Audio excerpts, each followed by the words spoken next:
alleged government censorship of statements he made on social media that were critical of the COVID-19 vaccines. A federal court has granted a preliminary injunction against the White House and other federal defendants in a lawsuit brought by Mr. Kennedy Jr. that accuses the Biden administration of orchestrating a campaign to pressure social media platforms to censor vaccine criticism. Judge Terry A. Doughty of the U.S. District Court for the Western District of Louisiana issued the ruling on February 14, stating that Mr. Kennedy Jr. has demonstrated a strong likelihood of success in proving government infringement on his free speech rights. The injunction prevents the defendants, which include the White House, the Centers for Disease Control and Prevention, CDC, and the FBI, from taking any actions to coerce social media companies to remove or suppress content containing protected free speech. The injunction remains on hold for the time being, however, as the proceeding in Mr. Kennedy Jr.'s lawsuit has been consolidated with the case of Missouri versus Biden, which is pending before the U.S. Supreme Court. The freeze will be in place for 10 days after the Supreme Court rules in Missouri versus Biden, which is based on the same evidence. The defendants have, in prior public statements, denied illegally leaning on social media companies to stifle protected free speech. Rather, they have said they only ever flagged objectionable content, such as that they claimed was misinformation and disinformation and that it violated the company's own terms of use. Destructive, coercive threats. Mr. Kennedy Jr., along with plaintiffs Children's Health Defense and Connie Sampiero, a health professional who says she was harmed by the government's censorship campaign, have alleged in their class action complaint that the Biden administration violated their right to free speech. They accuse President Joe Biden and other federal defendants of systematically and repeatedly using destructive, coercive threats to force social media platforms to censor protected speech. The Biden administration is also accused of entering into collusive partnerships with social media companies and working with them to censor constitutionally protected expression. Mr. Kennedy has argued that the defendants harmed him by censoring him on social media, in some cases deplatforming him entirely, and so preventing him from gathering vaccine-related news and passing it along to his hundreds of thousands of followers. Children's Health Defense has also made the same argument, but, additionally, it claims that its many members were deprived of information and ideas about the safety and efficacy of alternative COVID-19 treatments.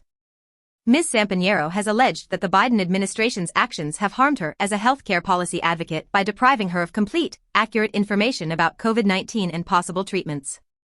The complaint also asked the court to certify the case a class action to cover all people who consumed news related to COVID-19 or U.S. elections on Facebook, Twitter, or YouTube, at any time from January 2020 to the present, and so who would have been harmed by government censorship of related facts.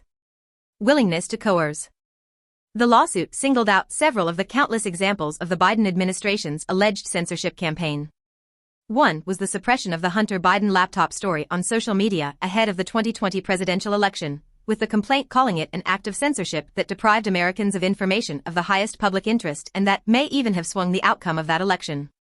Polling has indicated that many voters would have picked a different candidate had they been aware of the laptop's contents, which included information suggesting President Biden was involved in his son's overseas business dealings, contrary to his repeated denials.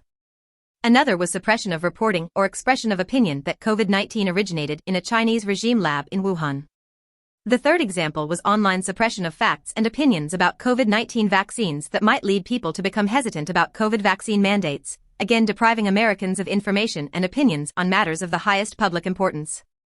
In his order, Judge Doughty found that Mr. Kennedy and the other plaintiffs are likely to succeed on the merits that the defendants colluded to influence the actions of private social media companies by insinuating themselves into the social media companies' private affairs and blurring the line between public and private action. He also sided with the complaint in determining that the Biden administration's actions represented a substantial risk of harm to Mr. Kennedy and the other plaintiffs. And it is certainly likely that defendants could use their power over millions of people to suppress alternative views or moderate content that they do not agree with in the upcoming 2024 national election, Judge Doughty wrote.